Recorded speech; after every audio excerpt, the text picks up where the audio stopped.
नमस्कार साथियों, आप सभी का हमारे YouTube चैनल आरवी एंटरटेनमेंट में हार्दिक स्वागत है। अगर आपको स्टोरी पसंद आए तो प्लीज़ चैनल को लाइक, फॉलो और सब्सक्राइब ज़रूर करें। तो दोस्तों चलते हैं अपने अगले एपिसोड की तरफ। अब भी रीवा वहीं बैठा उस चित्र को देख रहा था और उस चित्र को देखते हुए रीवा फिर से खो जाता है उसके पिछले जन्म के दृश्यों में, और कहीं उसे उसके पिछले जन्म के माता पिता के साथ खेलता दिखता तो कहीं उसे उसके माता पिता ढेर सारा प्रेम कर रहे थे। रीवा को बार बार वही दृश्य नजर आ रहे थे और रीवा उन दृश्यों को देखकर एकदम परेशान हो गया था। उसके अंदर बड़ा अजीब सा एहसास हो रहा था। वह कुछ समझ नहीं पा रहा था और रीवा बार बार वह सब कुछ याद करने की कोशिश कर रहा था, पर उसे साफ साफ कुछ भी याद नहीं आ रहा था। और तभी रीवा उस चित्र और उस घर के सभी दृश्यों को देख के अचानक से उसका सर घूमने लगता है और उसे सब कुछ धुंधला धुंधला सा दिखने लगता है। और तभी रीवा कुछ धुंधला धुंधला सा देखता है कि वह चित्र जो उसके हाथों में और उस चित्र में उस बालक के साथ उसके जो माता पिता थे वह जमीन पर पड़े तड़प रहे हैं और उन दोनों की आंखों में आंसुओं की तेज धाराएं बह रही हैं। और तभी वही उनका बालक आता है और वह अपने माता पिता को इस स्थिति में देखकर वह दौड़ता हुआ उनके पास जाता है। और जैसे ही वह बालक अपने माता पिता के पास पहुंचता है, उसके माता पिता उसको देखकर एक सुकून की सांस लेते हैं और उसे प्रेम करते हुए कुछ कहने लगते हैं। पर अब भी उसके माता पिता की आंखों में आंसू बह रहे थे और वह बालक अपने माता पिता के बहते आंसुओं को देखते हुए कहता है, माँ पिताजी, आप दोनों की आंखों में ये आंसू क्यों आ गए हैं और आप दोनों इस तरह पृथ्वी पर क्यों पड़े हुए हो? चलो घर चलो, मैं कब से आप दोनों का इंतज़ार कर रहा था। पता है माँ, आपको आज मुझे कितनी भूख लगी हुई थी, पर मैंने भोजन नहीं किया क्योंकि मुझे तो अपनी माँ के हाथों से ही भोजन करना अच्छा लगता है। माँ आप चलो। पर तभी उसकी माँ उस बालक का माथा चूमते हुए उससे कहती है, पुत्र, आज के बाद आपको अपने हाथों से ही भोजन करना होगा। पर तभी वह बालक कहता है, पर क्यों माँ? पर जब तक उसकी माँ की सांसें धीरे धीरे थमने लगती थी, पर वह अपनी सांसों को रुक रुक कर कहती है, पुत्र, क्योंकि अब तो आप खुद ही बड़े हो गए हो।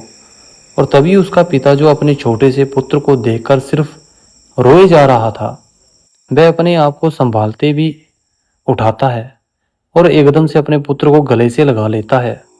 और तब वह बालक अपने पिता को खुद को ऐसे गले लगाकर रोता देखा तो वह भी रोने लगता है। और फिर वह छोटा सा बालक रोते हुए ही कहता है, पिताजी आप रो क्यों रहे हो? और तभी उसकी माँ भी आकर उसे गले लगा लेती है। पर वह छोटा सा बालक समझ नहीं पा रहा था कि आज उसके माता पिता आज इस तरह से रो क्यों रहे हैं, जबकि ऐसे तो दोनों उसे खुशी से गले लगाया करते थे। पर यह सब देख वह बालक एकदम घबरा जाता है और तब तक उसके माता पिता की सांसें टूटने लगती हैं। और तब उसके माता पिता उस बालक के हाथों को अपने हाथों में लेते हुए उससे कहते हैं, पुत्र, तुम मुझे एक वचन दो कि तुम हमारी मृत्यु का बदला लोगे उससे, और एक वचन तुम दो हमें कि इस पृथ्वी पर फैली सभी बुरी शक्तियों का हमेशा हमेशा के लिए अंत कर दोगे। ये सब बातें उसके माता पिता थमती हुई सांसों में कहते हैं। पर वह मासूम सा बालक इस बातों को समझ नहीं पा रहा था।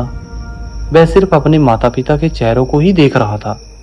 पर तभी उसके माता पिता फिर से कहते हैं, पुत्र, तुम मुझे वचन दो कि तुम सभी बुरी शक्तियों का अंत कर दोगे इस पृथ्वी से, और उस राक्षस क्रूबंगा का तुम हमेशा हमेशा के लिए उसका अस्तित्व मिटा दोगे।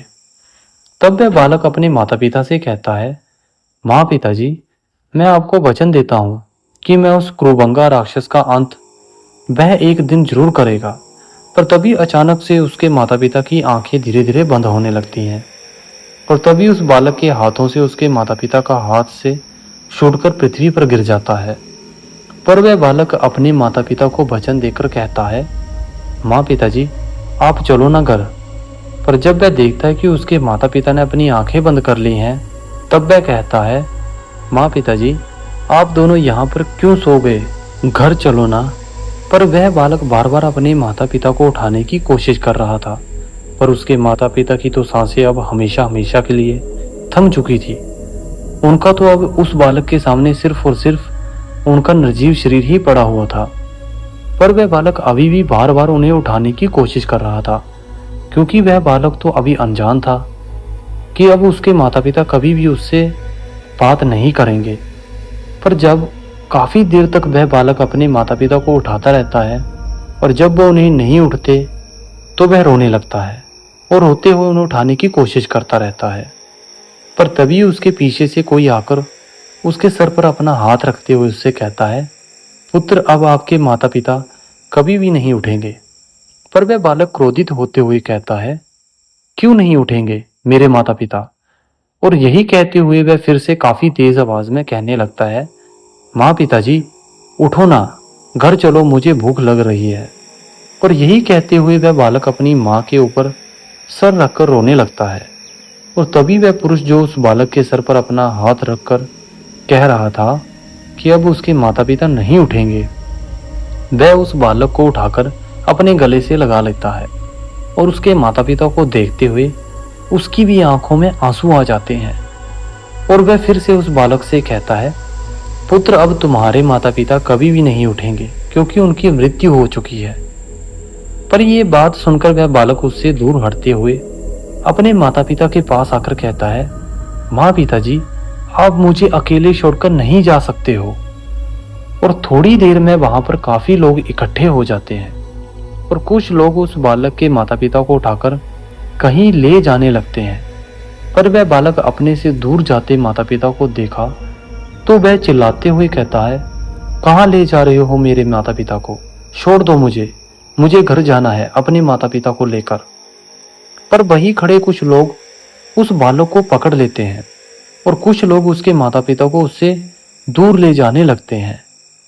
पर तभी वह बालक अपने आपको उन लोगों से छुड़ाते हुए काफी तेज चलाते हुए अपने माता पिता की तरफ भागता है। पर तभी रीवा उस घर में बैठा उस दृश्य को देखते हुए शीघ्रता से उठता है और तेजी से चिल्लाते हुए वह उस घर से बाहर की ओर भागता है।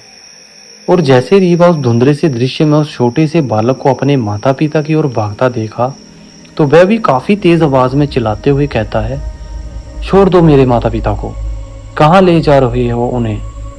और रीवा इसलिए उसी बालक की तरह चिल्लाते हुए भागता है क्योंकि रीवा उस दृश्य में जिस छोटे से बालक को देख रहा था वह कोई और नहीं बल्कि खुद रीवा ही था। पर रीवा को इस तरह चिल्लाते हुए घर से बाहर जाता देखा तो सम्राट भी रीवा के पीछे भागता है। और तभी विधि के पिता भी रीवा के पीछे जाते हैं और रीवा अभी चिल्लाते हुए भागता ही जा रहा था और वह अब बस यही कह रहा था, छोड़ दो मेरे माता पिता को। सम्राट रीवा को रोकने की कोशिश कर रहा था पर रीवा इतनी तेज भाग रहा था कि सम्राट से काफी पीछे था। और तभी रीवा उस घर से दाहिनी दिशा की ओर भागता है जहां पर काफी घने पेड़ और काफी घनी झाड़ियां भी थी। पर रीवा ने झाड़ियों के पीछे भागता हुआ आगे ही बढ़ता जा रहा था और वह अब भी सिर्फ वही बात दोहराए जा रहा था, मेरे माता पिता को छोड़ दो, माँ पिताजी मुझे छोड़ दो, आप कहाँ ले जा रहे हो, मैं भी आपके साथ ही चलूंगा। और सम्राट रीवा को इस तरह उस वीराने मार्ग पर और एक अनजान मार्ग पर इस तरफ भागता देख और जो वह बार बार कह रहा था उसे सुनकर तो सम्राट एकदम आश्चर्यचकित था। और विधि के पिता भी धीरे धीरे रीवा के पीछे ही जा रहे थे।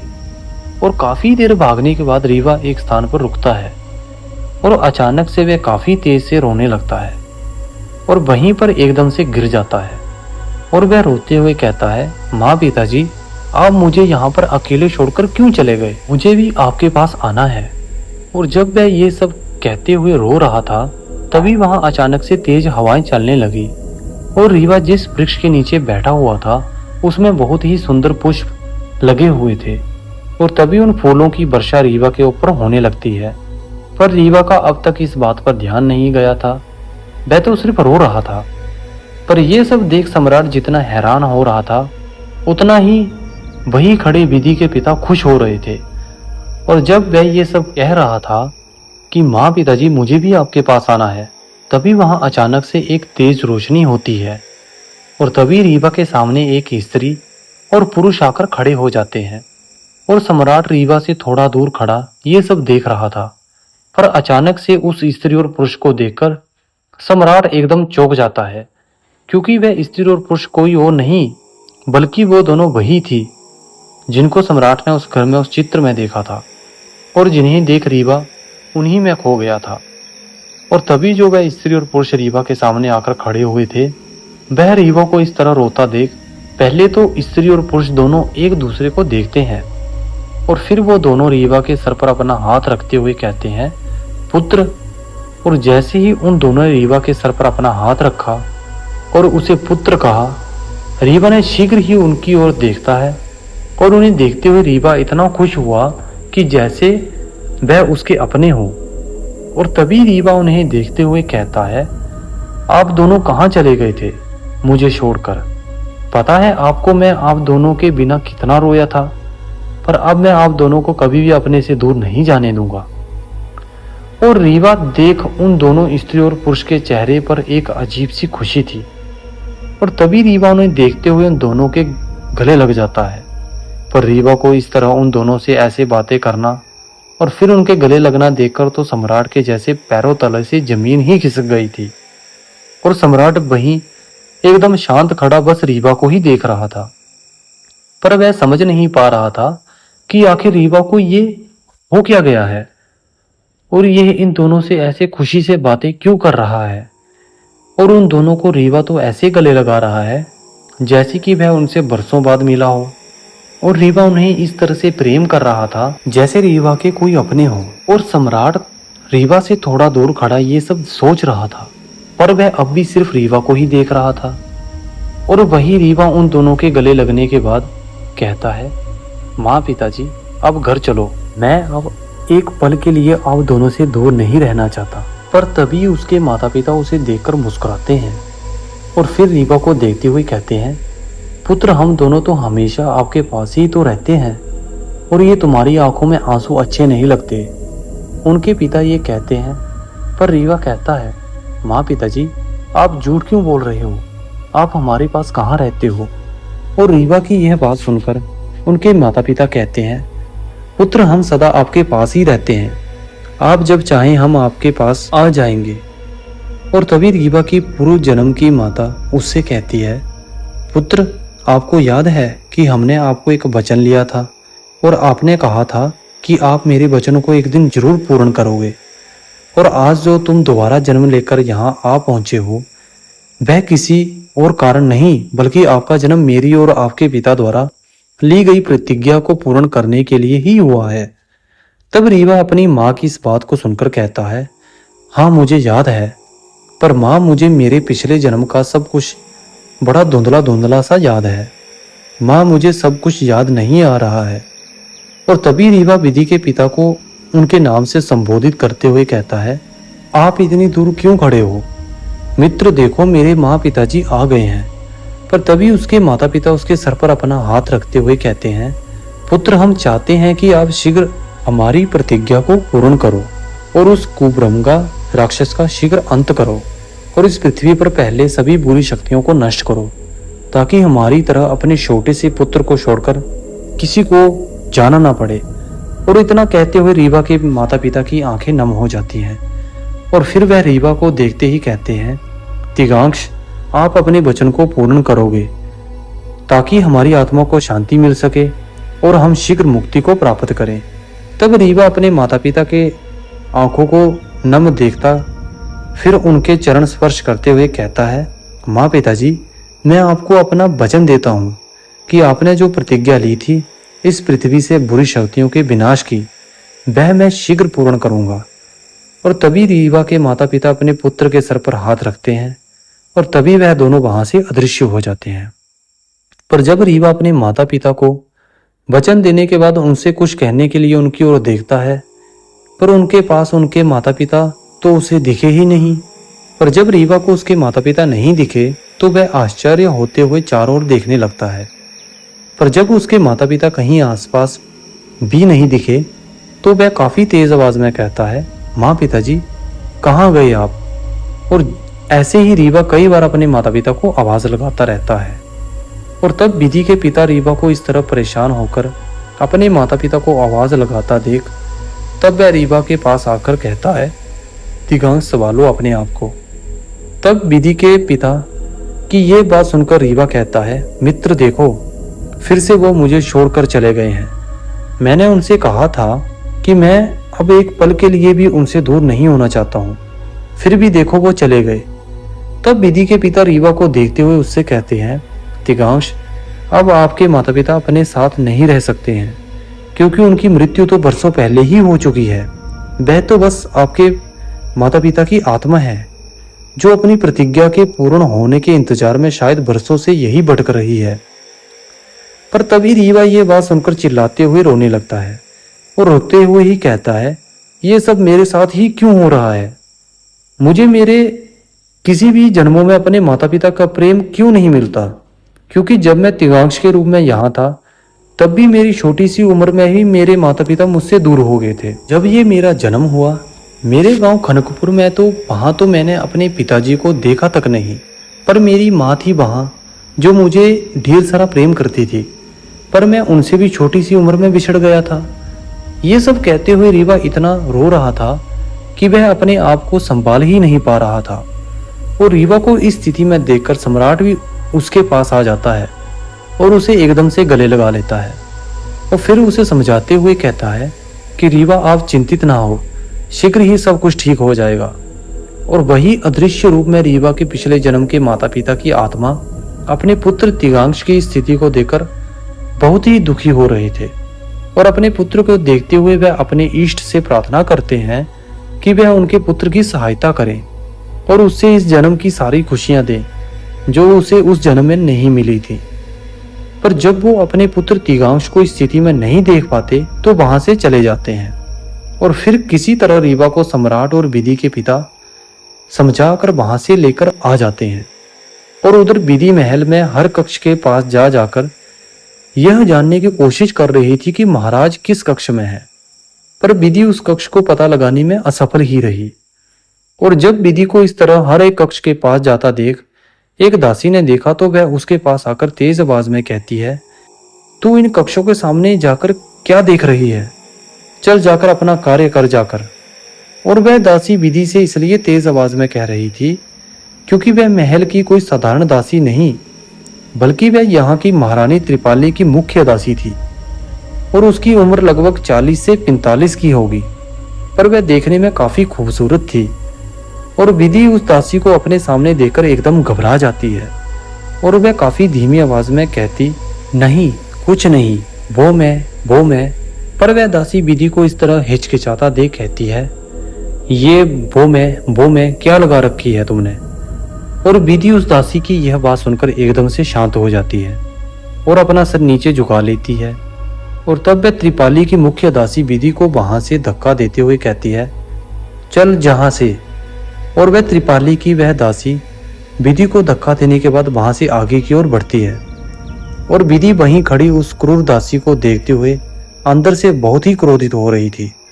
और विधि क्रोधित होते हुए ये सोच रही थी कि अगर उसका बस चले तो जैसे इसने मुझे धक्का दिया है, मैं भी उसे धक्का देकर वही गिरा दूंगी।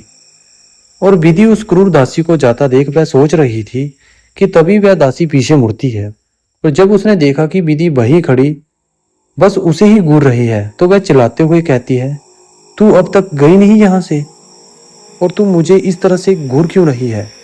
और फिर विधि उस त्रिपाली की क्रूर दासी की यह बात सुनकर जल्दी से पीछे मुड़ जाती है और फिर धीरे धीरे अपने कदम आगे बढ़ाने लगती है।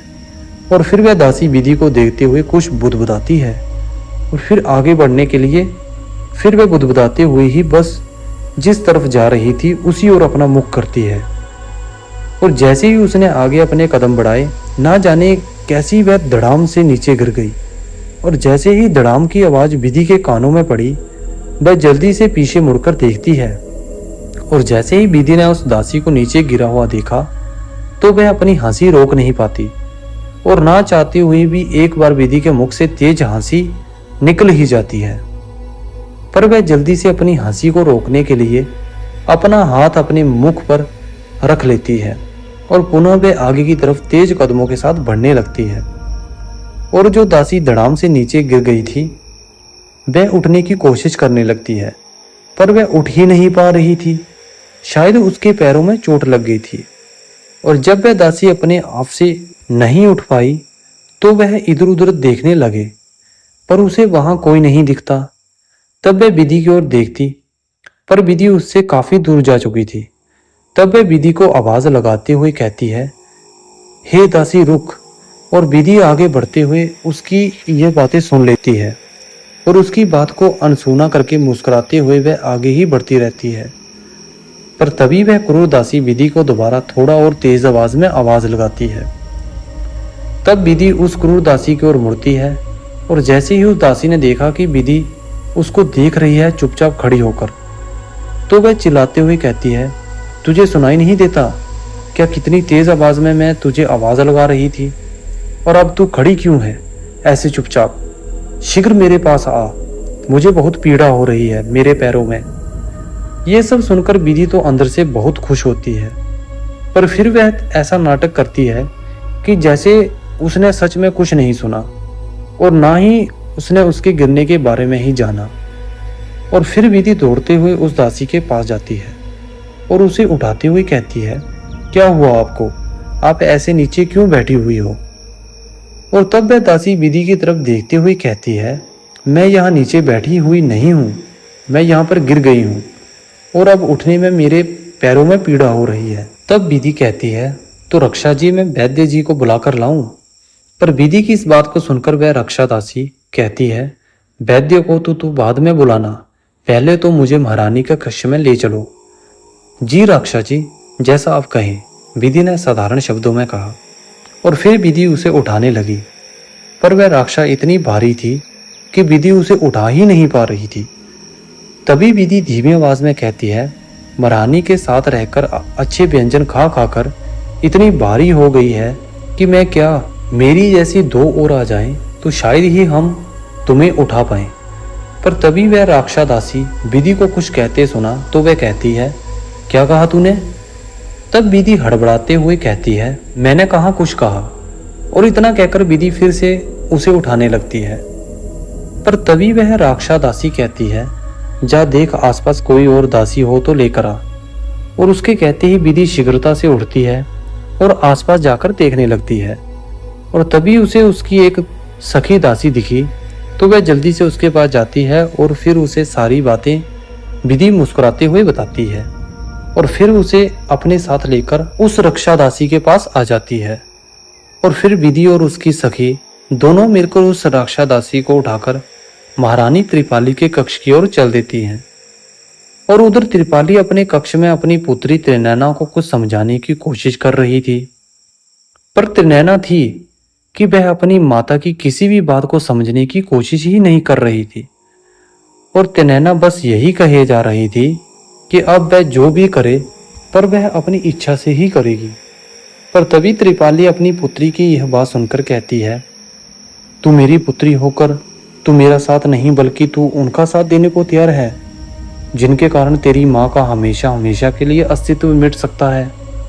पर अपनी माँ की यह बात सुनकर त्रिनयना कहती है, माँ मैं ये सब नहीं जानती हूँ, और माँ मैं ये भी नहीं जानती हूँ कि मैं जो ये करने जा रही हूँ वह सही है या गलत, पर अब मैं वही करूँगी जो मुझे सही लगता है। और अगर आप मेरी माँ ना होती तो मैं अभी जाकर पिताजी से सब कुछ बता देती कि आपने क्या क्या किया था उनके साथ। आखिर कैसे करेगा रेवा अपने पुनर्जन्म के माता पिता की प्रतिज्ञा को पूर्ण। और त्रिनयना ने जो अपनी माँ से इस तरह से बातें की थी, आखिर आगे क्या होगा इसका परिणाम त्रिनयना के लिए। पर त्रिनयना आगे करने क्या वाली है, यह जानने के लिए जुड़े रहें हमारे YouTube चैनल के साथ। अगर आपने हमारे चैनल को सब्सक्राइब नहीं किया है तो प्लीज़ चैनल को लाइक, फॉलो और सब्सक्राइब जरूर करें। धन्यवाद।